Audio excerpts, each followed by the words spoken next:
یہ کعبہ کیسے بنا؟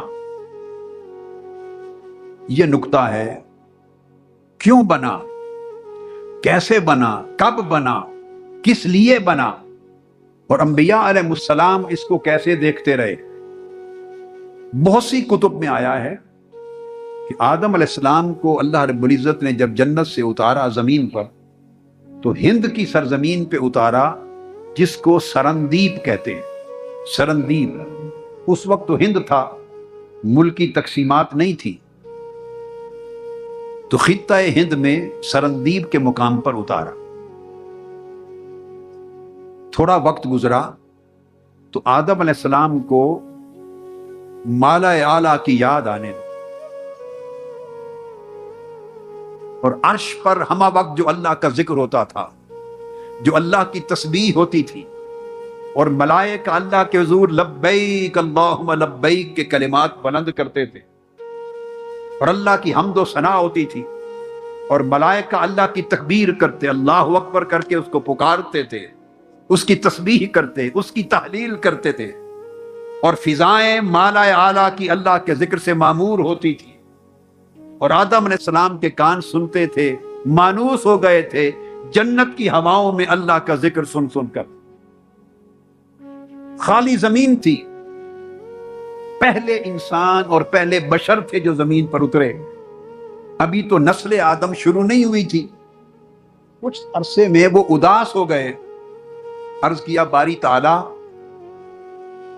طبیعت اداس رہتی ہے، ہر وقت عرش پہ تیرا نام سنتا تھا، یہاں وہ آواز سنائی نہیں دیتی، ہر وقت تیری تسبیح، تیری تکبیر، تیری تحلیل ہوتی تھی، یہاں وہ پکاریں سنائی نہیں دیتی، فضائیں تیرے ذکر سے معمور رہتی تھیں، اور دل و جان تیرے ذکر کو سن کر معطر رہتے تھے، یہاں ترس گیا ہوں، وہ آواز سنائی نہیں دیتی،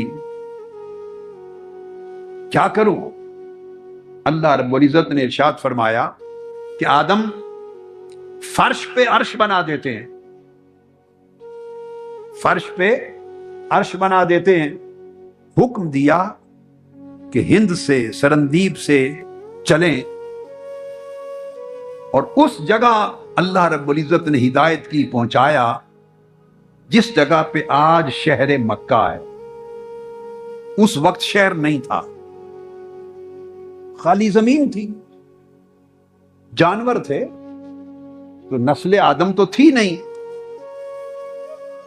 وہاں پہنچے اور حکم فرمایا کہ آدم یہاں جو کعبہ آسمانوں پر تھا، بیت معمور، این اس کے نیچے ایک کعبہ یہاں بناتے ہیں، ایک کعبہ یہاں بناتے ہیں، یہاں بھی لبیک اللہم لبیک کی صدائیں بلند ہوگی، اور تیری اداسی دور ہو جائے گی، فرش پر عرش کا سما پیدا کر دیں گے۔ اب یہاں ایک نکتہ ہے جو بیان کر کے، اشارہ کر کے چھوڑ دوں گا، چونکہ اس پر ہم نے اینڈ میں آنا ہے، اینڈ میں۔ اب ساری زمین، جو اہم بات ہے، اہم، پوری زمین پہ کہیں شرک نہیں تھا، کہیں بت نہیں تھے، بت پرستی نہیں تھی، زمین خالی تھی، نہ انسان تھا نہ بشر تھا۔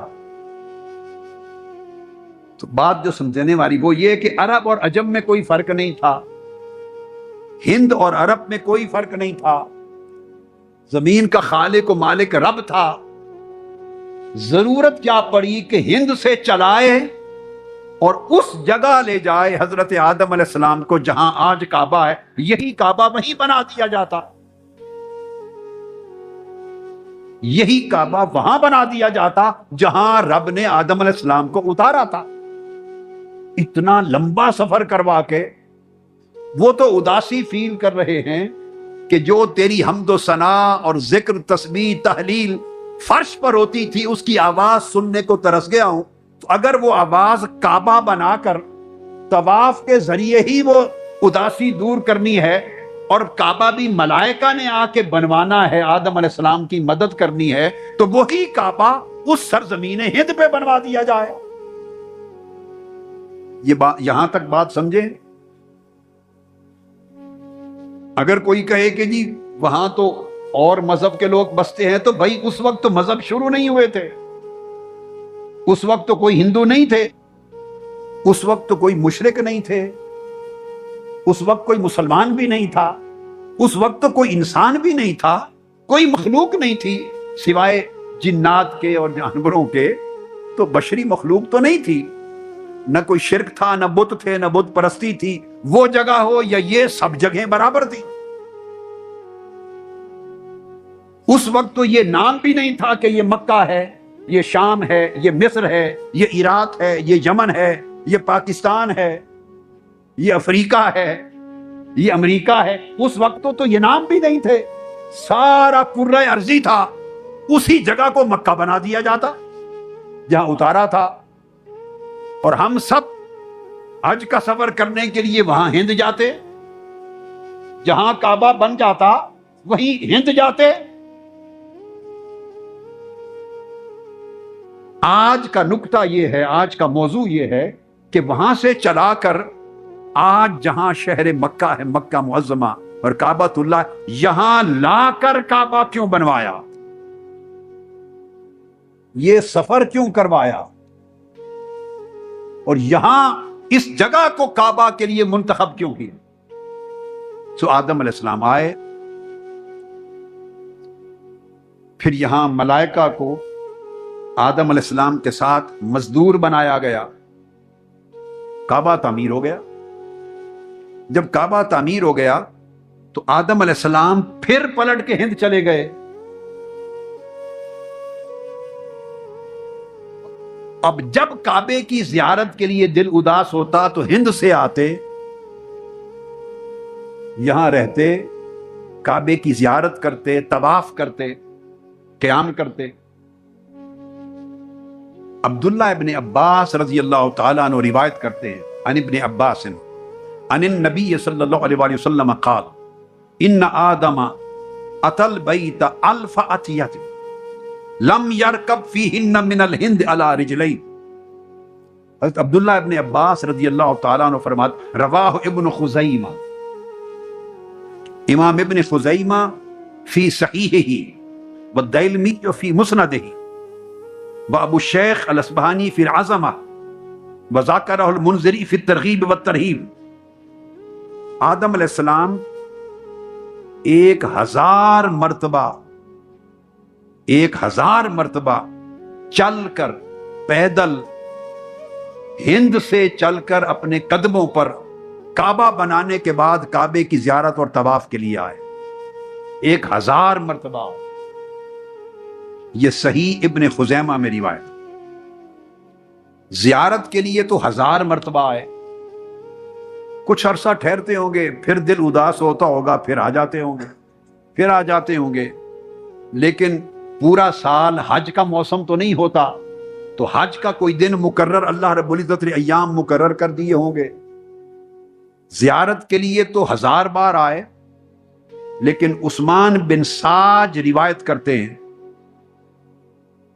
اور امام الازرقی نے اس کو اخبار مکہ میں روایت کیا ہے، الازرقی نے، اور امام جلال الدین سیوطی نے اس کو نقل کیا عثمان بن ساج کی روایت سے کہ آدم علیہ السلام، پہلے میں ذکر کر چکا 1000 مرتبہ تو آئے تھے، لیکن فرمایا ان آدم علیہ السلام حج البیت 70 حجۃ من ارض الہند ماشیا، 70 بار ہند سے پیدل چل کر، ہندوستان سے مکہ کعبۃ اللہ کا حج کرنے کے لیے 70 بار آئے، 70 حج کیے، 1000 مرتبہ ویسے زیارت کے لیے اور طواف کے لیے آئے۔ بعد ازاں پھر مکہ معظمہ میں مقیم ہو گئے۔ آدم علیہ السلام آخری زمانے میں، عمر مبارک کے آخری زمانے میں مکہ معظمہ میں مقیم ہو گئے۔ اسی طرح حضرت عروہ بن زبیر روایت کرتے ہیں، ان کو بھی امام ازرقی نے روایت کیا، اور امام ازرقی امام بخاری کے ہم زمانہ ہیں، 250 ہجری میں وفات ہے، اور سب سے قدیم اور معتمد کتاب مکہ پر امام ازرقی کی ہے سب سے پہلے۔ عروہ بن زبیر روایت کرتے ہیں کہ اسی طرح نوح علیہ السلام بھی حج کرنے کے لیے جب ان کا زمانہ آیا، مکہ معظمہ آتے طوفان سے پہلے، طوفان سے پہلے. اور حضرت مجاہد تابعی وہ روایت کرتے ہیں کہ حضرت ابراہیم اور اسماعیل کا بھی زمانہ آیا تو وہ بھی کعبۃ اللہ کا حج کرنے یا طواف کرنے یا زیارت کرنے کے لیے احتراماً پیدل چل کے آتے تھے. حضرت موسیٰ علیہ السلام بھی آتے تھے. اب احادیث میں آتا ہے آقا علیہ السلام نے فرمایا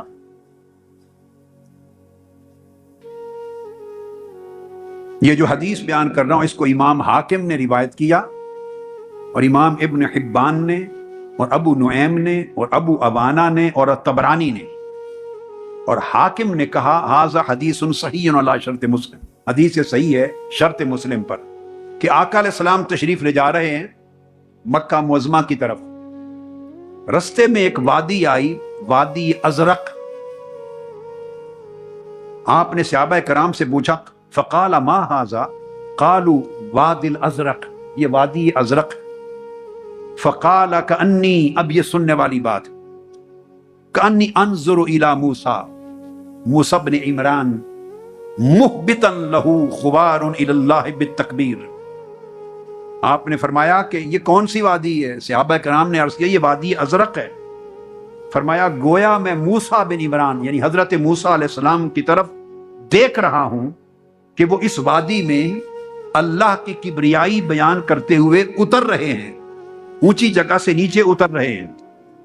پھر آپ ایک پہاڑی راستے پر گئے. ثم اتی علی ثنیہ فقال ما هذه الثنیہ قالوا الثنیۃ کذا وکذا. فقال کأنی انظر الی یونس بن متی علی ناقۃ حمراء جعدۃ ختامها لیف وہو یلبی وعلیہ جبۃ سوء. آپ نے فرمایا کہ میں اس وادی میں گویا حضرت یونس علیہ السلام کو دیکھ رہا ہوں آنکھوں سے اس پہاڑی راستے پر، اور وہ ایک سرخ رنگ کی گھنگریالے بالوں والی اونٹنی پر بیٹھے ہوئے ہیں، اور اس اونٹنی کی لگام کھجور کی چھال سے بنی ہوئی ہے، اور وہ لبیک اللہم لبیک کہہ رہے ہیں، اور وہ ایک اونی جبہ زیب تن کیا ہوا ہے. میں یہ حدیث ایک اور آگے بیان کر کے اس پر تھوڑی گفتگو کرتا ہوں آگے. اسی طرح حضرت عبداللہ ابن مسعود رضی اللہ تعالیٰ عنہ روایت کرتے ہیں قال قال رسول اللہ صلی اللہ علیہ وآلہ وسلم کأنی انظر الی موسیٰ بن عمران فی ھذا الوادی محرما بین قطوانیتین. میں موسیٰ علیہ السلام کو اس وادی میں دو کتوانی چادروں میں، ان چادروں کا احرام باندھے ہوئے دیکھ رہا ہوں، خاص قسم کی چادروں کا احرام باندھے. اس حدیث کو طبرانی نے اور ابو یعلا نے روایت کیا، اور منذری نے اور حیثمی نے کہا اسنادہ حسن.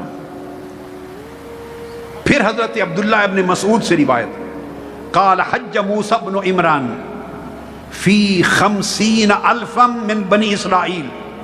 یہاں پر میں بات کر لوں، اب اگر یہ جو میں نے کہا آقا علیہ السلام کا فرمانا موسیٰ علیہ السلام کے لیے اور حضرت یونس علیہ السلام کے لیے کہ میں اس حال میں دیکھ رہا ہوں، اب یہاں یہ کہنا درست نہیں ہوگا کہ حقیقت میں موسیٰ علیہ السلام نہیں آئے تھے حج کرنے اور یونس علیہ السلام نہیں آئے تھے، اور آقا علیہ السلام نے صرف اپنے تصور میں دیکھ کر یہ بات کی. یہ ناجائز ہوگا، اس لیے کہ اللہ کے نبی حضور علیہ الصلوۃ والسلام ان کی جو شان عصمت ہے وہ عصمت فکری بھی ہے، وہ آپ کے خیال کی بھی عصمت ہے، آپ کے تصور بھی معصوم ہے، آپ کا تصور، آپ کا فکر بھی معصوم ہے، آپ کا خیال بھی معصوم ہے. آپ کا خیال خلاف حقیقت نہیں ہو سکتا، آپ کا کوئی خیال خلاف واقعہ نہیں ہو سکتا. ایسا نہیں ہو سکتا کہ موسیٰ علیہ السلام یہاں وادی ازرق میں نہ آئے ہوں، ایسا نہیں ہو سکتا کہ کعبے کا حج کرنے کے لیے حضرت موسیٰ اور حضرت یونس نہ آئے ہوں اور آقا فرما رہے ہوں میں دیکھ رہا ہوں.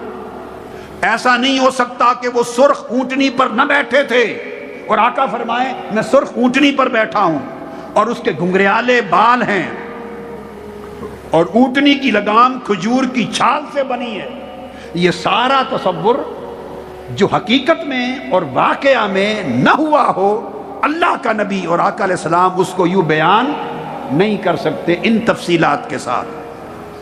اور اونی جبہ زیب تن کیا ہوا ہے، خلاف حقیقت خلاف واقعہ آقا علیہ السلام ایسی بات ارشاد نہیں فرما سکتے. یہ آپ کی شان عصمت کے خلاف ہے. اور یہ نہیں فرما سکتے کہ میں موسیٰ علیہ السلام کو احرام میں دیکھ رہا ہوں. اگر موسیٰ علیہ السلام نہیں آئے تھے یہاں کعبۃ اللہ مکہ میں احرام کے ساتھ تو آقا علیہ السلام کی شان عصمت کے منافی ہے کہ آپ یہ فرمائیں. اور فرمایا کتوانی چادروں میں ملبوس ہیں، تو حقیقت کے بغیر نہیں فرما سکتے. اب سوال پیدا ہوا کہ یہ کس طرح فرمایا؟ موسیٰ علیہ السلام کے زمانے کو تو مدتیں گزر گئی تھی اور آقا علیہ السلام ارشاد فرما رہے ہیں کہ میں گویا دیکھ رہا ہوں. اس کا معنی فقط ایک ہے، موسیٰ علیہ السلام تو جب آئے تھے اپنے زمانہ میں، زمانہ حیات میں جب آئے تھے سو آئے تھے. اور حضرت یونس علیہ السلام بھی جب اپنی عمر میں اپنے زمانہ حیات میں آئے تھے سو آئے تھے. تو آقا علیہ السلام نے جو دیکھا یہ آپ کا معجزہ ہے، یہ آپ کا کشف تھا. پردے اٹھا دیے گئے اور ماضی کو حال بنا دیا گیا. جو زمانہ ماضی تھا ہزارہا سال قبل کا دور، اس کو حال بنا کر آقا علیہ السلام کی چشمان مقدس کے سامنے رکھ دیا گیا. آئے تھے موسیٰ علیہ السلام اپنے زمانے میں، مگر زمانے کو بدل کر آقا کے سامنے رکھ دیا، مسافتیں زمانے کی ختم کر دی. تو آپ اس طرح دیکھ رہے تھے جیسے 1000-2000 سال پہلے اس وقت کھڑا کوئی شخص دیکھ رہا ہو. یہ آپ کا مشاہدہ تھا، آپ کا کشف تھا. اور پھر آقا علیہ السلام فرماتے ہیں کہ میں عبداللہ ابن مسعود روایت کرتے ہیں، حج موسیٰ بن عمران فی 50,000 من بنی اسرائیل. اب یہ کانظر نہیں کہا کہ میں دیکھ رہا ہوں یا گویا دیکھ رہا ہوں، نہیں، اب واقعہ بیان کیا. حج موسیٰ بن عمران کہ حضرت موسیٰ علیہ السلام نے حج کیا، آ کر اس کعبے کا حج کیا. فی 50,000 من بنی اسرائیل، گرم پانی 50,000 افراد بنی اسرائیل کے ساتھ لے کر آئے.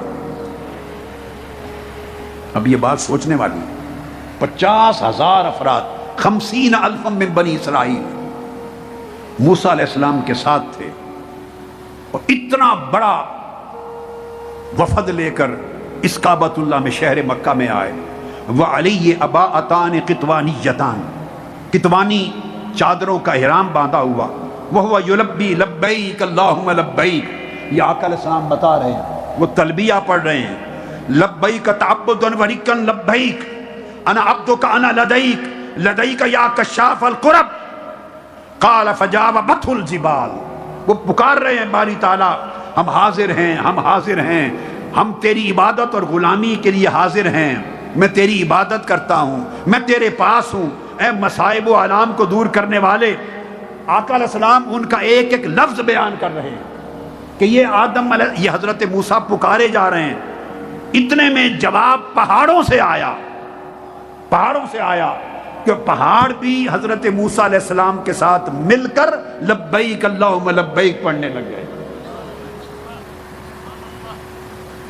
اب یہاں سوال پیدا ہوتا ہے، اب یہاں تصور اور خیال معاذ اللہ پہلے بھی کوئی نہیں کہہ سکتا، تو اب تو اس کا ذکر ہی نہیں. اب تو آقا علیہ السلام واقعہ بیان کر رہے ہیں. تو سوال یہ ہوا کہ موسیٰ علیہ السلام، میں ہر بار سوال کروں گا، اس کا جواب آخر میں جا کے ڈھونڈیں گے. آج کی گفتگو میں اس کے جواب کی طرف آنا ہے. 50,000 اپنی امت کے لوگ بنی اسرائیل، ان کو لے کے اس کعبہ میں آ رہے ہیں.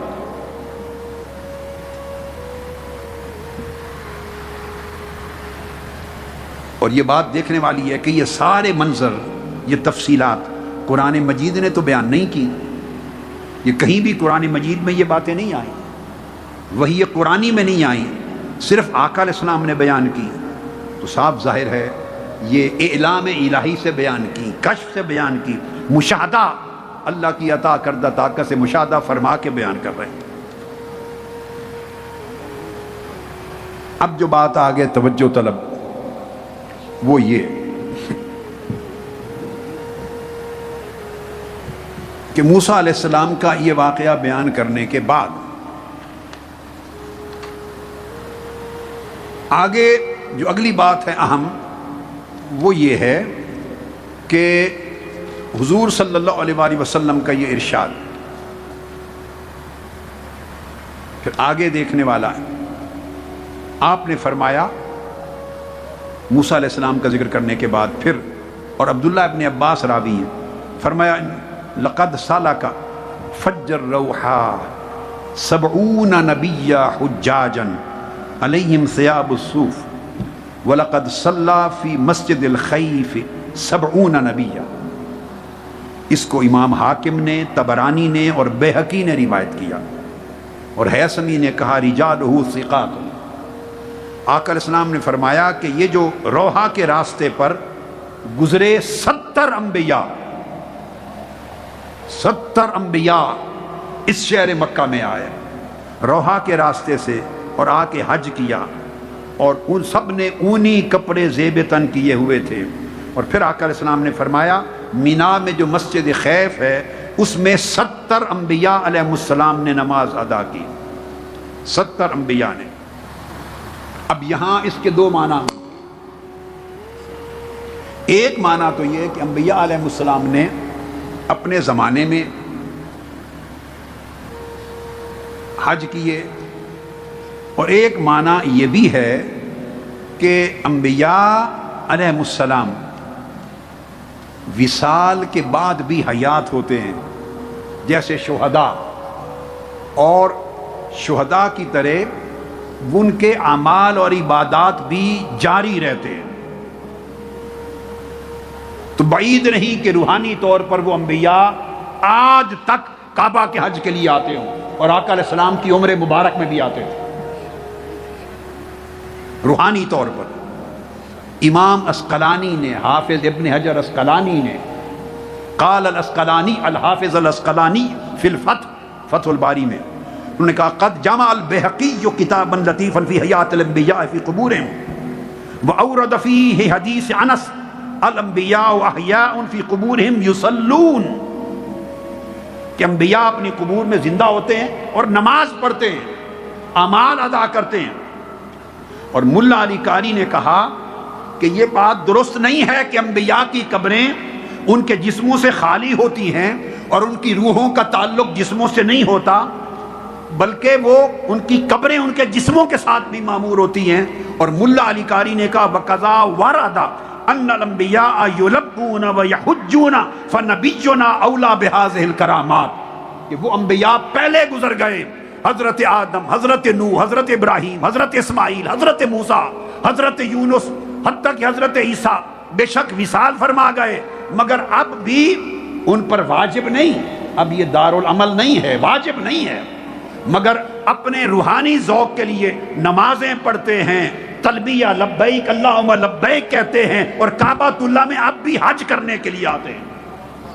تو جب حضرت موسیٰ اور عیسیٰ روحانی طور پر حج کرنے کے لیے اب تک آتے ہیں تو کہتے ہیں فَنَبِيُّنَا أَوْلَى بِهَذِهِ الْكَرَامَاتِ، تو ہمارے نبی کی شان تو سب سے بڑھ کر ہے، وہ چاہیں تو ہر سال حج کے لیے تشریف لاتے ہیں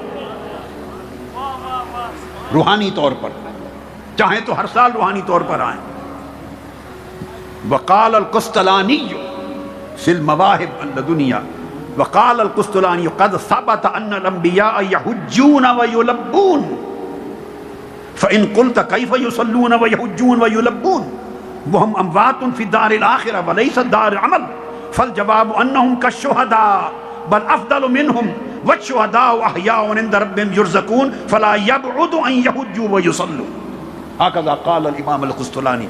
وہ کہتے ہیں کہ انبیاء، امام قسطلانی، حج بھی کرتے ہیں، لبیک اللہم لبیک، وصال کے بعد تلبیہ بھی کرتے ہیں. اور فرمایا کہ کیسے کرتے ہیں؟ اگر یہ سوال آئے تو جواب یہ ہے کہ وہ شہیدوں سے بڑھ کر زندگی اللہ نے عطا کی ہے، ان کو رزق ملتا ہے، وہ حج کرتے ہیں، وہ نماز پڑھتے ہیں. آپ کو معلوم نہیں ہے جس رات آقا علیہ السلام معراج کے لیے گئے اور مکہ سے بیت المقدس گئے تو تو بیت المقدس پہنچنے سے پہلے فرمایا میں نے موسیٰ کو اپنی قبر میں نماز پڑھتے دیکھا ہے. اور پھر تمام انبیاء بیت المقدس مسجد اقصیٰ میں حضور کی امامت میں جمع ہوئے نماز ادا کی. تو مقصد بات کا یہ تھا اصولی طور پہ کہ دونوں امکانات ہیں. ایک تو یہ کہ انبیاء علیہ السلام نے اپنے زمانے میں حج کیے اور کعبۃ اللہ میں آئے، اور پھر ائمہ علماء محدثین کہتے ہیں کہ یہ ضروری نہیں کہ بس وفات پا گئے تو پھر نہیں آئے. نہیں، اگر ان کی روحیں چاہیں اللہ توفیق دیتا ہے کہ وہ آج تک اس کعبہ میں اور مکہ میں آتے ہوں. ان کی روحیں آتی ہیں روحانی طور پر. اس لیے آقا علیہ الصلوۃ والسلام نے فرمایا کہ میں وادی ازرق میں حضرت موسیٰ کو تلبیہ لبیک اللہم لبیک پڑھتے دیکھ رہا ہوں. پھر آقا علیہ الصلوۃ والسلام نے فرمایا، ایک حدیث میں تھا کہ 50,000 افراد گرم پانی دے بنی اسرائیل کے حضرت موسیٰ کے ساتھ آئے، مگر ایک اور حدیث ہے کہ 70,000 افراد حضرت موسیٰ علیہ السلام کے ساتھ آئے. 70. حضرت عبداللہ ابن عباس نے فرمایا اس شہر مکہ میں حج کرنے کے لیے حضرت موسیٰ بھی آئے، حضرت صالح علیہ السلام بھی آئے، اور حضرت عیسیٰ بھی آئے. حضرت عیسیٰ بھی آئے. اب سوال پیدا ہوتا ہے کہ حضرت عیسیٰ کی تو پیدائشی القدس میں ہوئی تھی، یروشلم میں. آگے بات آئے گی، اور وہاں اللہ کا گھر قبلہ موجود تھا. وہاں بھی ایک قبلہ مسجد اقصیٰ اللہ کا گھر موجود تھا. حضرت عیسیٰ مکہ کیا کرنے کے لیے آئے؟ اللہ کا گھر ہی ہے، طواف کرنا ہے، عبادت کرنی ہے، تسبیح کرنی ہے. تو وہ تو رہنے والے القدس کے ہیں، وہ بھی اللہ کا گھر ہے. موسیٰ علیہ السلام کا زمانہ مصر میں گزرا، وہاں سے القدس قریب ہے، وہ مکہ کیوں آتے؟ تمام انبیاء وہ القدس کے قریب ہیں. سب کو قریب تو قدس پڑتا ہے، یروشلم پڑتا ہے. دیکھو نا، یہ مصر ہے، یہ اردن ہے، یہ فلسطین ہے، یہ ملک شام ہے، یہ سارے بلاد عرب جہاں انبیاء آئے ہیں، انبیاء علیہ السلام، وہ تو ان کی سرحدیں القدس مسجد اقصیٰ کے ساتھ جڑی ہوئی ہیں. ان کو تو وہ قریب ہے اللہ کا گھر. وہ اللہ کا گھر ان کے اپنے ہاں ہے، قربت میں ہے. وہ سارے انبیاء اپنے اپنے ملکوں سے پیدل چل کے مکہ کیوں آتے ہیں؟ کعبۃ اللہ کے حج کے لیے کیوں آتے ہیں؟ پھر حضرت عبداللہ بن زبیر بیان کرتے ہیں انہو قال حج البیت 1000 نبی من بنی اسرائیل. عبداللہ بن زبیر نے کہا کہ 1000 انبیاء بنی اسرائیل کے، 1000 انبیاء بنی اسرائیل کے وہ حج کرنے کے لیے مکہ معظمہ آئے، کعبۃ اللہ کا حج کرنے. اب بنی اسرائیل آپ کو پتہ ہے کن کو کہتے ہیں؟ حضرت یعقوب علیہ السلام کی اولاد ہے، اور یعقوب علیہ السلام کی ساری اولاد، انہی سے سلیمان علیہ السلام، انہی سے داؤد، یہ ساری بنی اسرائیل تو وہاں آباد تھی. اور جب عیسیٰ علیہ السلام آئے تو القدس میں سارے یہود تھے، تو وہ تو خطہ بنی اسرائیل کا تھا. تو 1000 انبیاء بنی اسرائیل کے وہ مکہ آتے ہیں جہاں بنی اسماعیل اولاد آباد ہے. بنی اسرائیل کا خطہ وہ ہے، اور بنو اسماعیل علیہ السلام کی اولاد جس سے آقا علیہ السلام، ان کا گھر اور خطہ اور علاقہ یہ ہے. بنی اسرائیل کے انبیاء اپنے ہاں اللہ کا گھر موجود ہے، ادھر کیوں آتے ہیں؟ یہ سوال ہے. وہ بات سمجھ میں آ رہی ہے؟ اب اگلی بات، اس سے بڑھ کر اگلا، یہ ایک موضوع ختم کی، اس کے بعد اگلا موضوع. بات یہاں تک نہیں کہ وہ حج کر کے آ کے چلے جاتے تھے، نہیں. پھر قدیم زمانے سے انبیاء علیہ السلام نے روش یہ اختیار کی کہ 1000 انبیاء مکہ میں آتے، مکہ معظمہ میں کعبۃ اللہ کا نہ صرف حج کرتے بلکہ یہیں رہ جاتے. وصال بھی یہاں ہوتا، دفن بھی یہاں کعبہ میں ہوتے. لوگوں کو یہ معلوم نہیں ہے بات زیادہ. لوگوں کو زیادہ تر معلوم صرف اہل علم جانتے ہیں، اہل علم. وصال یہاں ہوتا. اب اس کا تھوڑا تذکرہ کرتے ہیں. ابن عساکر بیان کرتے ہیں عن ابن عباس کہ آدم علیہ السلام پھر مکہ معظمہ میں رہ گئے، واپس پھر ہند نہیں گئے بعد ازاں. جمعہ کے دن ان کا وصال ہوا. ان الملائکۃ صلوا علی آدم، ملائکہ نے ان پر نماز جنازہ ادا کی. اور عروہ بن زبیر بیان کرتے ہیں صلی علیہ جبریل، جبرائیل امین نے امامت کروائی. ثم حملتہ الملائکہ، ملائکہ نے پھر ان کے جنازہ کو اٹھایا. حتی دفنتہ فی مسجد الخیف، اور مینا میں جو مسجد خیف ہے اس میں دفن کیا. تو آدم علیہ السلام کا مزار دو روایتیں ہیں، دو. ایک روایت کے مطابق مسجد خیف میں مینا میں ہے، جہاں 3 دن آپ جمع ہوتے ہیں مینا میں. اور دوسری روایت جس کو ابن قتیبہ نے روایت کیا، پہلی روایت کو علامہ ابن جوزی نے، ابن عساکر نے، دوسری ابن قتیبہ نے اور وہب کے ذریعے بیان کیا. انہوں نے کہا وَغُفِرَ لَهُ فِي مَوْضِعٍ فِي أَبِي قُبَيْسٍ يُقَالُ لَهُ غَارُ الْكَنْزِ. ایک پہاڑ ہے کعبہ شریف کے بالکل ساتھ. اگر آپ جاتے ہیں تو کعبہ شریف کس طرف، جب بادشاہوں کے اب محل بنے ہوئے ہیں، کعبہ شریف کے ساتھ پہاڑ ہے. کعبہ شریف اس پہاڑ کے دامن میں ہے، اس کا نام جبل ابو قبیس ہے. دوسری روایت یہ ہے کہ اس ابو قبیس پہاڑ کی غار میں دفن ہوئے، اس غار کا نام ہے غار الکنز. اس کو ابن قتیبہ نے، عینی نے، طبری نے اور الحموی نے روایت کیا. اور ابن جریر طبری اپنی تاریخ میں بیان کرتے ہیں کہ جب حضرت آدم حضرت حوا دونوں مکہ میں پھر مقیم ہو گئے، حضرت آدم کی وفات ہوئی، وہ بھی کعبہ اللہ کے دامن میں دفن ہوئے ابو قبیس. حضرت حوا کی وفات ہوئی، وہ بھی حضرت آدم کے ساتھ اسی غار میں جبل ابو قبیس میں دفن ہوئے. یہ جبل ابو قبیس کیا ہے؟ یہ وہ پہاڑ ہے، اسی کے دامن میں کعبہ اللہ ہے، اسی کے دامن میں محلہ بنو ہاشم ہے. جو ہاشمی رہتے تھے وہ اسی جبل ابو قبیس کے دامن میں رہتے تھے، اور اسی کے دامن میں وہ گھر ہے حضرت سیدہ آمنہ کا جہاں حضور کی ولادت ہوئی. یہ سب ایک جبل ابو قبیس کا دامن ہے. آقا علیہ السلام کا میلاد بھی اسی جبل ابو قبیس کے دامن میں ہوا ہے ولادت، اور بنو ہاشم کے گھر بھی وہی ہیں. اور دار الندوہ یہ بھی آقا علیہ السلام کے آباء و اجداد کا گھر تھا، محلہ بنو ہاشم میں دار الندوہ. تو دار الندوہ سے لے کر بنو ہاشم کے سارے گھر اس جبل ابو قبیس کے دامن میں ہیں. یہی آقا علیہ السلام کی ولادت ہوئی، یہی میرے آقا کا بچپن گزرا، یہی جوانی ہوئی. اسی جبل ابو قبیس پر کھڑے ہو کر آپ نے انشق القمر، چاند کو 2 ٹکڑے کیا. یہ وہ پہاڑ ہے. آدم علیہ السلام یہی ٹھہر گئے، اور قبر بھی کہا اسی ابو قبیس میں بناؤ میری. اسی پہاڑ کے دامن میں دفن ہوئے. پھر حضرت اسماعیل علیہ السلام آتے ہیں.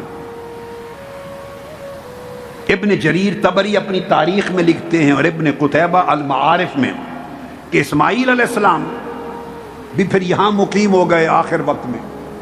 پہلے آتے جاتے تھے، اور جب وفات ہوئی تو ان کو دفن کیا گیا کعبۃ اللہ کی حتیم میں. تو اسماعیل علیہ السلام کی قبر مبارک بھی اسی کعبہ کے سین میں حتیم میں ہے. آپ طواف کرتے ہیں تو کعبہ شریف کے ساتھ وہ چھوٹی چھوٹی دیوار ہے نا اس طرح کی، اس کے اندر کے علاقے کو حتیم کہتے ہیں. یہ سارا کعبہ ہے. پہلے کعبہ اسی شکل کا تھا. جب قریش مکہ نے دوبارہ بنایا تو ان کے پاس پیسے زیادہ نہیں تھے کہ وہ پوری تعمیر کر سکیں. انہوں نے اتنا حصہ دیوار بنا دی اور چورس مربع شکل کا کعبہ بنا دیا. یہ بات آقا علیہ السلام نے حضرت عائشہ صدیقہ کو فرمائی کہ تمہاری قوم کے پاس پیسے کم تھے تو کعبہ پورا تعمیر نہیں کیا، مگر حتیم سارا کعبہ، اس لیے طواف اس کے ارد گرد ہوتا ہے. گویا اسماعیل علیہ السلام کی جب وفات ہوئی تو دفن کعبے کے اندر ہوئے، اور حضرت ہاجرہ کی وفات ہوئی، ان کا مزار بھی وہیں بنا. حضرت ہاجرہ اور حضرت اسماعیل دونوں واپس نہیں گئے، اسی کعبہ کے صحن میں حتیم میں دفن ہوئے. پھر ابن سعد، امام ابن سعد طبقات میں بیان کرتے ہیں، قال ابن سعد فی الطبقات، کہتے ما یعلم موضع قبر نبی من الانبیاء الا ثلاثہ، قبر اسماعیل فَإِنَّهُ تَحْتَ الْمِيزَابِ بَيْنَ الرُّكْنِ وَالْبَيْتِ وَقَبْرُ هُودٍ فی موقع آخر وقبر رسول اللہ صلی اللہ علیہ وسلم فإن هذه قبورهم بحق. فرمایا 3 انبیاء کی قبروں کی 100% نشاندہی ہے. ان میں اسماعیل علیہ السلام، ان کی قبر مبارک میزاب رحمت کے نیچے ہے. حتیم میں جو کعبہ شریف کا پرنالہ ہے عین اس کے نیچے حضرت اسماعیل کی قبر مبارک.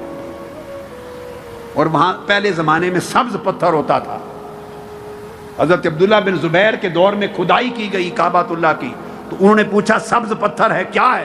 تمام قریشی صحابہ نے بتایا یہ حضرت اسماعیل کی قبر مبارک ہے. پھر آقا علیہ الصلوۃ والسلام نے فرمایا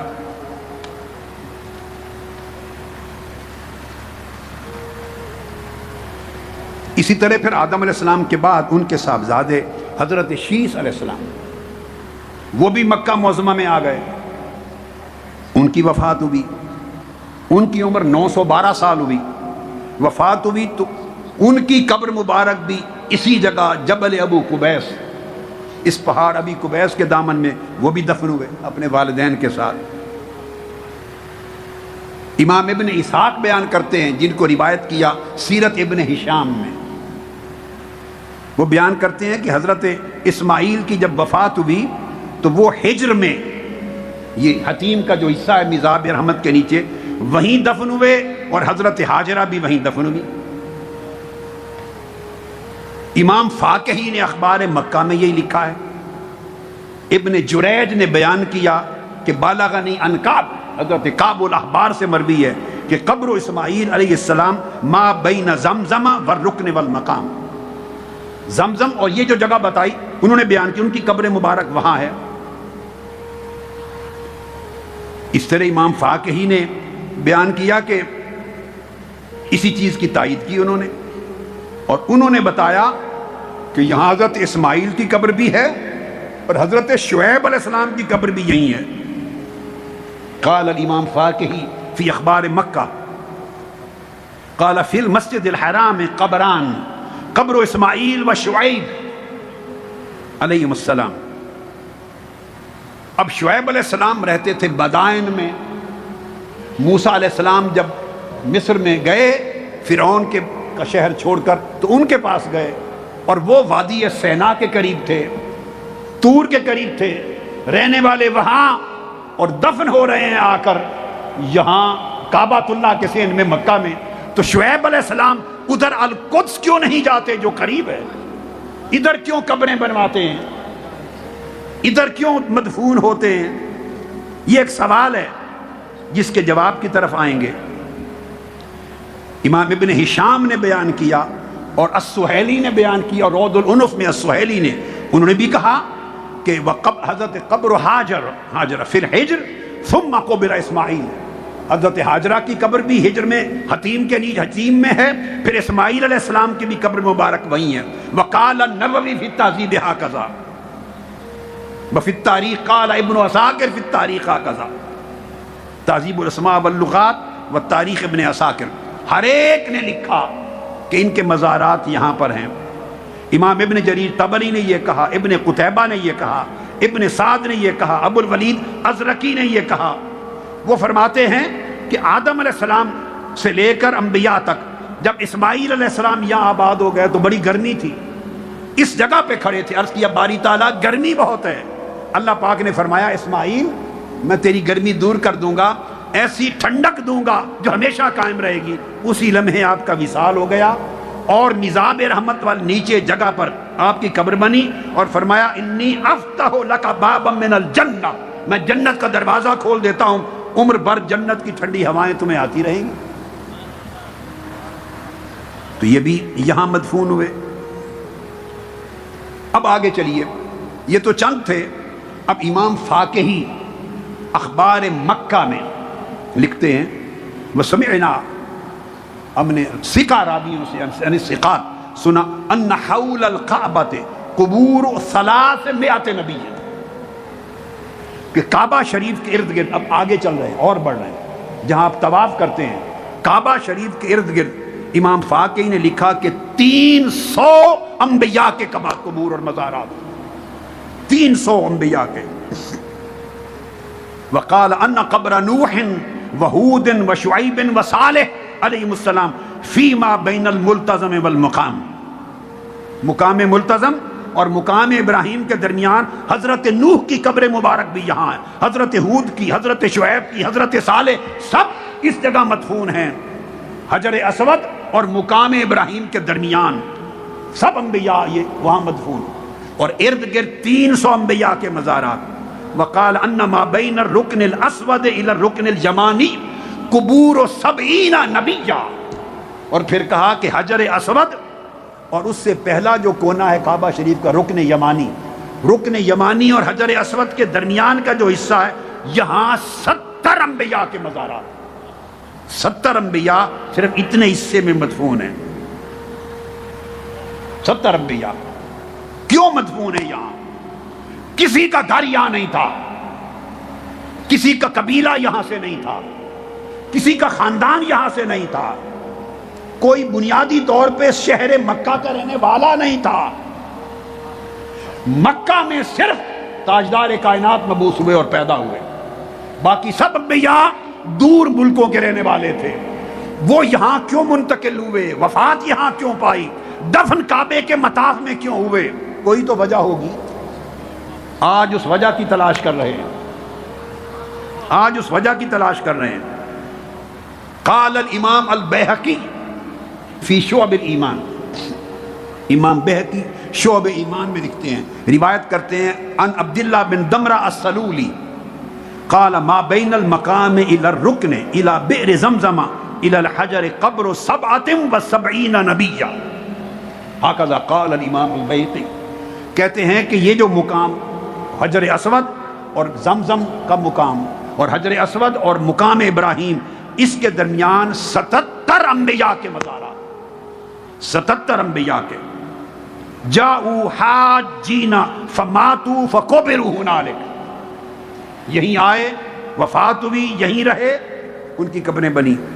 یہ بات امام ثعلبی نے بیان کی الکشف والبیان فی تفسیر الکشف والبیان عن عطاء بن السائب انہ قال بین الرکن والمقام وزمزم قبر 99 نبیا وان قبر ہود وشعیب وصالح واسماعیل فی تلک البقعہ۔ ان سب انبیاء کی 99 انبیاء کی قبریں امام ثعلبی نے کہا یہاں حجر اسود اور مقام زمزم اور مقام ابراہیم کے درمیان ہے، 99 انبیاء کی۔ اور انہیں بیان کیا وَكَانَ النَّبِيُّ مِنَ الْأَنْبِيَاءِ إِذَا هَلَكَ قَوْمُهُ وَنَجَا هُوَ وَالصَّالِحُونَ مَعَهُ إِلَى مَكَّةَ مَعَهُ فَيَعْبُدُونَ اللَّهَ فِيهَا حَتَّى يَمُوتُوا۔ جب کسی قوم پر عذاب آتا وہ بد دعا کرتے، قوم تباہ ہو جاتی، ہلاک ہوتی، تو ہر نبی جب نکلتا اپنے وطن سے تو نکل کے شہر مکہ میں آتا، مختلف جگہوں پر ٹھہرتا بالآخر شہر مکہ میں آتا اور یہیں رہتا اور یہیں وصال ہوتا۔ امام بغوی نے یہ کہا تفسیر البغوی میں، امام خازن نے کہا تفسیر الخازن میں، اور کہا عن عبد الرحمن بن ثابت قال بین الرکن والمقام وزمزم قبر 99 نبیا، پوری روایت بیان۔ امام ابو حفص الحنبلی قال فی تفسیرہ اللباب عن محمد بن ثابت قال اذا ہلاکت امتہ لاحق مکہ فتعبد بها هو ومن آمن معه حتى يموتوا فمات بها نوح وہود وصالح وقبورهم بین زمزم والحجر۔ یہ کل ائمہ تفسیر نے، محدثین نے، مورخین نے یہ بات کہی، 300 انبیاء تک جلیل القدر انبیاء اور رسول وہ آئے اور ان کے مزار یہاں ہیں۔ اور پھر امام سیوطی نے الدر المنصور میں بیان کیا عن مقاتل قال فی المسجد الحرام بین زمزم قبر 70 نبیا منہم ہود وصالح واسماعیل۔ اور ابن عساکر نے روایت کیا قال بین المقام والرکن وزمزم قبر 79 نبیا، اس مقام پر 99 انبیاء مدفون ہوئے۔ یہ تو کعبۃ اللہ کا حال۔ پھر مکہ معظمہ میں ارد گرد آبادیوں میں بھی کوئی یہاں ٹھہرتا، یہاں قبر، کوئی یہاں قبر بنی، حتیٰ کہ جو مسجد خیف ہے، مسجد خیف مینا میں، اس میں 70 انبیاء کی قبریں، اس مسجد خیف کے اندر جب مینا میں ٹھہرتے ہیں 3 دن تو وہاں نمازیں پڑھتے ہیں، اس میں 70 انبیاء کے مزارات ہیں۔ اور عبداللہ بن عمر رضی اللہ تعالیٰ نے روایت کیا قال رسول اللہ صلی اللہ علیہ وسلم فی مسجد الخیف قبر 70 نبیا، رواہ البزار والطبرانی فی الکبیر وقال الہیثمی رجالہ ثقات وقال الحافظ ابن حجر فی مختصر زوائد البزار ھذا اسناد صحیح۔ حافظ ابن حجر نے کہا کہ یہ اسناد صحیح ہے۔ پھر عبداللہ بن عمر، یہ تو ہے مکہ معظمہ کا حال تھا، یہ مسجد خیف اور مینا کا حال ہے۔ پھر ایک وادی ہے، وادی سرر، وادی سرر۔ عبداللہ بن عمر رضی اللہ تعالیٰ عنہ فرماتے ہیں آقا علیہ السلام نے فرمایا فَإِنَّ هُنَاكَ وَادِيًا يُقَالُ لَهُ السُّرَرُ بِهِ شَجَرَةٌ سُرَّ تَحْتَهَا 70 نَبِيًّا، مکہ معظمہ کی طرف رستہ آتا ہے، فرمایا وہاں پر صرف 70 انبیاء کے مزارات۔ رواہ مالک و احمد والنسائی و ابن حبان والبیہقی، 70 انبیاء وہاں مدفون ہیں۔ اسی طرح آقا علیہ السلام نے فرمایا کہ لوگوں مسجد مینا میں 75 انبیاء نے نمازیں پڑھی، مزار بنے، تم سے ہو سکو تو وہاں کی نماز مس نہ کرنا۔ یہ امام حسن البصری نے بھی لکھا اپنے رسالہ میں، امام حسن البصری، ان کا رسالہ فی فضل مکہ، رسالۃ الامام حسن البصری فی فضل مکہ، لکھا ان حول الکعبہ قبور 300 نبی، کہ کعبہ شریف کے ارد گرد 700 انبیاء کی قبور ہیں۔ یہ سارے بیان ہوئے۔ اور امام ابن جماع، آخری حوالہ امام ابن جماع، وہ بیان کرتے ہیں ہدایت السالک الی المذاہب الاربعۃ فی المناسک، اس میں بیان کرتے ہیں ویروی ان بین الرکن والمقام وزمزم قبر نحو من 1000 نبی، وہ بیان کرتے ہیں کہ حجر اسود اور مقام ابراہیم اور زمزم، اس مقام پر کعبہ کے مطاف میں 1000 انبیاء کے مزارات، 1000 انبیاء کے مزارات۔ یہ وہ ایک بنیادی چیز ہے۔ اور پھر آگے جو میں نے آپ کو بیان کیا، اور وہ ائمہ محدثین وہ بیان کرتے ہیں کہ کئی انبیاء مکہ میں آئے اور بہت سو نے، یہ جو دار الندوہ ہے آقا علیہ السلام کے آباء و اجداد کا خاندانی گھر، قریش کا ہاشمیوں کا خاندانی گھر دار الندوہ اور بنو ہاشم کے گھروں کے درمیان، جہاں آقا علیہ السلام کی ولادت ہوئی، میلاد ہوا، اور جہاں بچپن میں چلتے تھے اور کعبۃ اللہ میں آتے تھے، بے شمار انبیاء یہاں آ کے رہے، اس محلے میں یہی وفات ہوئی اور اس خطے میں قبریں بنی ہوئی، یہاں ان کے مزار۔ اب سوال پیدا ہوا کہ کعبۃ اللہ کو، مکہ کو کیوں اختیار کیا؟ مکہ کو، یہاں ایک یہ جواب بھی ہو سکتا ہے کہ ہر کوئی اس لیے آتا تھا، ایک خیال آ سکتا ہے ذہن میں کم علمی کے باعث کہ مکہ اس لیے آتے تھے، بات سمجھو، اب اس کا انکار کوئی نہیں کر سکتا۔ اتنے دلائل دے دیے میں نے، اتنے حوالہ جات دے دیے، 1000 انبیاء تک کے مزارات کا، کعبۃ اللہ، اس کا انکار کرنا ممکن نہیں۔ یعنی یہ ایک امر ہے کہ امت کے ائمہ محدثین مورخین نے اس امر کا انکار کیا ہی نہیں۔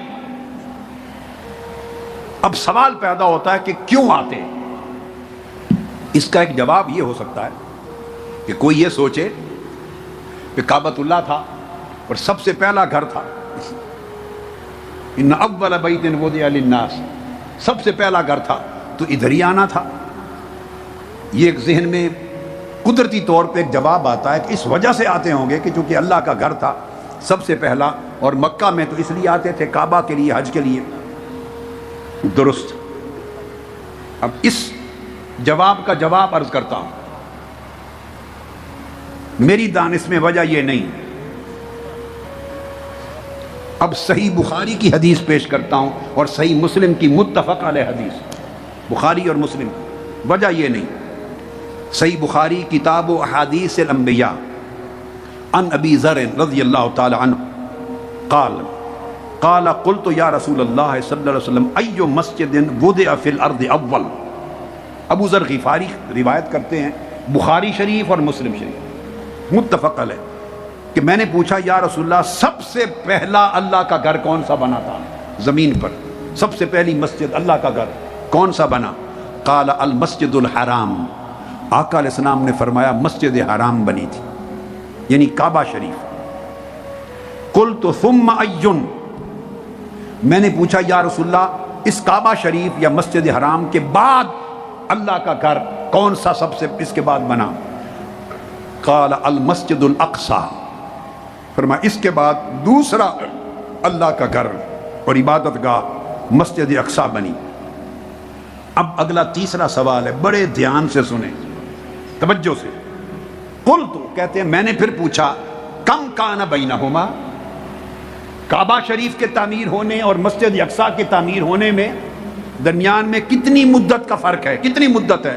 قال 40 سنہ، صرف 40 سال کا فرق ہے۔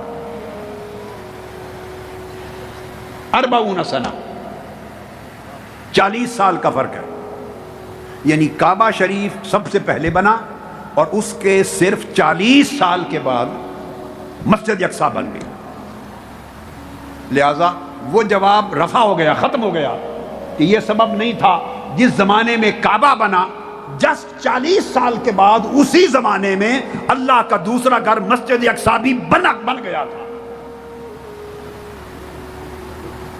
تنہا ایک اللہ کا گھر نہیں تھا۔ اب یہ جو چیز ہے اس پر علامہ ابن الجوزی نے اپنی کتاب کشف المشکل میں اس کو بحث کیا اور انہوں نے وضاحت کی کہ کعبہ سب سے پہلے بنا مسجد حرام اور مسجد اقصی اس کے بعد بنی اور دونوں میں 40 سال کا فرق ہے۔ یہ کیسے 40 سال کا فرق؟ علامہ ابن الجوزی نے اس پر بحث کی اور وضاحت کی کہ لوگوں کا یہ خیال ہے کہ شاید کعبہ حضرت ابراہیم علیہ السلام نے بنایا، یہ بھی درست نہیں ہے۔ کعبہ تو آدم علیہ السلام نے بنایا، مسجد حرام۔ اسی طرح لوگوں کا خیال ہے کہ شاید مسجد اقصی حضرت سلیمان علیہ السلام نے تعمیر کی اور جس کو پھر ان کے بیٹے حضرت داؤد علیہ السلام نے تکمیل کی۔ وہ کہتے ہیں یہ بھی درست نہیں ہے۔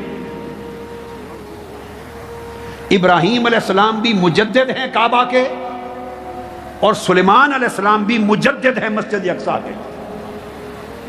ابراہیم علیہ السلام نے منہدم ہو جانے کے بعد کعبہ کو دوبارہ تعمیر کیا انہی بنیادوں پر، اس لیے فرمایا قرآن نے وَإِذْ يَرْفَعُ إِبْرَاهِيمُ الْقَوَاعِدَ مِنَ الْبَيْتِ، قرآن نے نہیں کہا کہ ابراہیم علیہ السلام نے مسجد کی تاسیس بنیاد رکھی، کہا نہیں، وہ جو بنیادیں تھیں ان پر دیواریں کھڑی کی، ان پہ کعبہ کو اٹھایا۔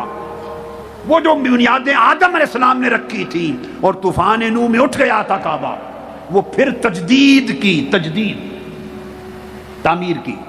اس لیے فرماتے ہیں کہ مسجد اقصی بھی جو عام معروف ہے کہ سلیمان علیہ السلام نے بنائی، سولومون اور داؤد علیہ السلام نے، فرمایا کہ سلیمان علیہ السلام بانی نہیں ہیں، مؤسس نہیں ہیں، انہوں نے بھی تجدید کی ہے۔ طوفان میں اٹھ گئی تھی مسجد اقصی، اپنے زمانے میں دوبارہ تعمیر کی ہے انہی بنیادوں پر۔ اسی کو امام قرطبی نے اپنی تفسیر القرطبی میں بیان کیا کہ قرآن مجید کی آیت بھی اور حدیث اس بات کی دلالت نہیں کرتی کہ ابراہیم علیہ السلام نے کعبہ کو اصلاً تعمیر کیا یا سلیمان علیہ السلام نے مسجد اقصی کو تعمیر کیا، نہیں، دونوں نے تجدید کی، دوبارہ تعمیر کیا انہی بنیادوں پر۔ اور امام قرطبی بیان کرتے ہیں کہ قلت، امام قرطبی کہتے ہیں میری رائے یہ ہے ان اول من اسس المسجد الاقصی وہ آدم علیہ السلام، کہ مسجد اقصی کی تعمیر بھی حضرت آدم علیہ السلام نے کی۔ جب کعبہ بنا چکے آدم علیہ السلام، جب کعبہ تعمیر ہو گیا تو اللہ رب العزت نے حکم دیا اے آدم اب ذرا اس طرف سفر کر اور میرا ایک اور گھر بھی بنا۔ اور آدم علیہ السلام نے کعبہ تعمیر کرنے کے بعد 40 سال کے عرصے کے اندر مسجد اقصی کو تعمیر کیا۔ اللہ نے فرمایا تمہاری اولاد ذریت کے نسل میں سے کچھ لوگ جو یہاں ہیں وہ یہاں حج اور طواف کریں گے، اور تمہاری اولاد اور نسل کے جو لوگ ادھر رہتے ہیں وہ وہاں طواف کریں گے، حج کریں گے، عبادت کریں گے۔ تو کعبۃ اللہ کے بعد آدم علیہ السلام نے ہی مسجد اقصی تعمیر کی۔ یہ پوری بحث اور احتمال علامہ جوزی نے کیا اور امام قرطبی نے اس کی تائید کی، اور امام قرطبی نے تائید کر کے یہ ساری بحث الحافظ ابن حجر اسقلانی نے فتح الباری میں کی، فتح الباری میں، اور انہوں نے پھر کہا ان آدم هو الذی اسس کلا من المسجدین، آدم علیہ السلام ہی مؤسس ہیں، انہوں نے ہی کعبہ مسجد حرام بنائی ہے اور انہوں نے ہی جا کر مسجد اقصی بنائی ہے۔ اور حافظ ابن حجر اسقلانی نے اس چیز کو بیان کیا کہ جب ان آدم لما بنى الکعبۃ امرہ اللہ بالسیر الی بیت المقدس ان یبنیہ فبناہ ونسک فیہ، آدم علیہ السلام نے جب کعبہ مکمل کر لیا تو اللہ نے حکم دیا کہ بیت المقدس جائیں، اس کی تعمیر کی، اس میں عبادت کی، تو دونوں اللہ کے گھروں کے بانی آدم علیہ السلام۔ اس کو ابن ابی حاتم نے بھی بیان کیا اور کہا قیل انہ لما صلی الی الکعبہ، آدم علیہ السلام نے جب نماز کعبہ میں پڑھ لی تو امر بالتوجہ الی بیت المقدس فاتخذ فیہ مسجدا وصلی فیہ، پھر حکم ہوا کہ آدم اب بیت المقدس جاؤ اور وہاں بھی میری ایک مسجد اور عبادت گاہ میرا گھر بناؤ۔ تو کعبہ بھی آدم علیہ السلام نے بنا دیا، اور 40 سال کے اندر بیت المقدس اور مسجد اقصی بھی حضرت آدم نے بنا دیا۔ اور بعض محدثین اور مورخین نے کہا ممکن ہے آپ کے بیٹوں میں سے من بعد بنی ہے وہ بنا المسجد الاقصی، آپ کے بیٹوں میں سے کسی نے بنایا، تو یہ قول بھی ہے بیٹوں نے بنایا، بعض نے کہا نوح علیہ السلام کے بیٹے نے، جس نے بھی بنایا 40 سال کا عرصہ آقا علیہ السلام نے متعین کر دیا، خواہ مؤسس آدم علیہ السلام ہو خواہ آپ کا کوئی بیٹا ہو، مگر 40 سال کے اندر اللہ کے دونوں گھر بن گئے۔ اس لیے علامہ عینی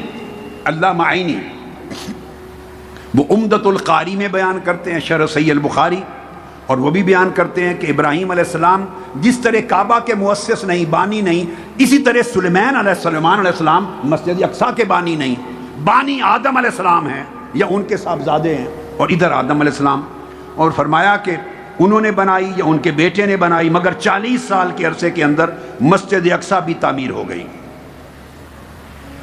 اب اس کو امام جلال الدین سیوطی نے بھی بیان کیا سنن نسائی کی شرح میں، اور امام سلیوطی نے مسلم کی شرح الدیباج میں بھی بیان کیا۔ مقصد بات کہنے کا یہ کہ یہ بات ائمہ محدثین نے طے کر دی، مورخین نے، کہ مسجد اقصی بھی اسی زمانے میں بن گئی تھی، اور آقا علیہ السلام نے زمانہ متعین کر دیا کہ 40 سال بعد بن گئی۔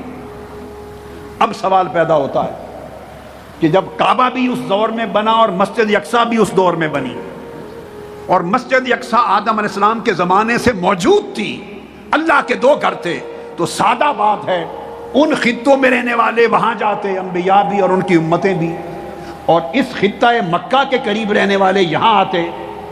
اب اس خطوں میں رہنے والے چل کے مکہ معظمہ کیوں آتے تھے؟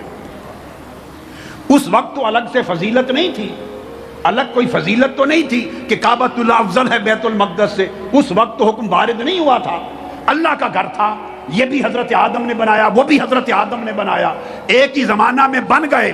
ہزارہ انبیاء مسجد اقصی کے پڑوس سے، مسجد اقصی کے شہر میں رہنے والے، مسجد اقصی کے گرد و جوار میں رہنے والے، وہاں سے چل کے مکہ کیوں آتے، مکہ میں قیام اختیار کیوں کرتے، مکہ میں وفات پانے کی آرزو کیوں کرتے، اور مکہ میں ان کی قبریں کیوں بنتی؟ اس کی وجہ فقط ایک تھی، اس کا جواب قرآن دیتا ہے، قرآن دیتا ہے۔ ہر نبی کو معلوم تھا کہ ہم سب انبیاء کے بعد آخری زمانے میں ایک نبی مبعوث ہوں گے، محمد مصطفیٰ کی بعثت ہوگی۔ اذ اخذ اللہ میثاق النبیین لما آتیتکم من کتاب و حکمہ ثم جاءکم، اللہ پاک نے انسانیت پیدا کرنے سے پہلے سب انبیاء کی روحوں کو جمع کیا، آدم علیہ السلام سے لے کے عیسیٰ علیہ السلام تک سب انبیاء کی روحوں کو جمع کیا، اور کہا میں تم سب کو نبوت دوں گا اور دنیا میں مبعوث کروں گا، تمہیں کتابیں دوں گا، تم پر وحی نازل کروں گا، صحائف دوں گا، تمہیں امتیں دوں گا، مگر جب تم سب کا زمانہ ختم ہو جائے تو تم سب کے بعد میرا آخر الزمان رسول آئے گا جس کے صدقے سے میں نے ساری کائنات بنائی ہے۔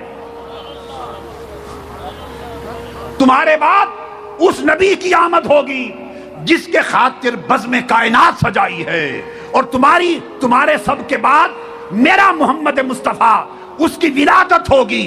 اور پرانی کتابوں میں، صحیفوں میں، آسمانی کتب میں یہ لکھا تھا کہ ان کی ولادت شہر مکہ میں ہوگی، مکہ میں ولادت ہوگی، یہ کتابوں میں لکھا تھا۔ یہ بھی درج تھا کہ ہجرت کریں گے کھجوروں والے شہر میں۔ ہر نبی اپنی امت کو کہتا تھا کہ اگر میرے زمانے میں اور ہماری حیات میں محمد رسول اللہ مبعوث ہو جائیں تو ان پر ایمان لے آنا، لَتُؤْمِنُنَّ بِهِ وَلَتَنْصُرُنَّ، یہ حکم الہی تھا۔ اللہ پاک نے فرمایا تھا اگر تمہارے زمانے میں میرے محبوب محمد مصطفیٰ آ جائے لَتُؤْمِنُنَّ بِهِ، پھر اپنا کلمہ نہ پڑھاتے پھرنا، پھر میرے مصطفیٰ کا کلمہ پڑھانا، تم خود بھی سب ان پر ایمان لانا، ان کے دین کی مدد کرنا۔ فَاشْهَدُوا، گواہ ہو جاؤ، مجھ سے وعدہ کرو کہ جب تمہاری زندگی میں میرے مصطفیٰ آ جائیں لَتُؤْمِنُنَّ بِهِ وَلَتَنْصُرُنَّ، تم خود بھی ان پر ایمان لاؤ گے۔ ہر نبی اپنی امت کو بتاتا تھا اگر رسول پاک آ جائیں صلی اللہ علیہ وسلم تو سب ان پر ایمان لانا، پھر میرا کلمہ نہیں چلے گا، پھر کلمہ محمد مصطفیٰ کا چلے گا، پھر تم ان کی امت ہو جانا، ان کے دین کا علم تھام لینا۔ جب ہر نبی اپنی امت کو بتاتا تھا کہ آنے والا آ رہا ہے جن کی خاطر ہمیں نبوت دی گئی، ہم نے اللہ کے حضور حلف وفاداری لیا ہے، عہد کیا ہے، میثاق کیا ہے، اور ان پہ ایمان لانے کا وعدہ کیا ہے، تو ہر نبی تمنا کرتا تھا شاید میرے زمانے میں مصطفیٰ آ جائیں۔ ہر نبی آرزو کرتا تھا شاید میری زندگی میں اللہ کا محبوب آ جائے، شاید میری عمر میں، میری حیات میں اللہ کا محبوب آ جائے۔ سو ہر نبی اس وقت تک اپنے ملک میں رہتا جب تک اس نے اپنا فریضہ نبوت کا ادا کرنا تھا، ان کو کلمہ پڑھانا تھا، انہیں شرک سے نکالنا تھا، انہیں توحید کی طرف بلانا تھا۔ جب تک اپنا فرض اپنی قوم میں ادا کرتے رہے اتنا عرصہ رہتے تھے، دل بیتاب رہتا تھا،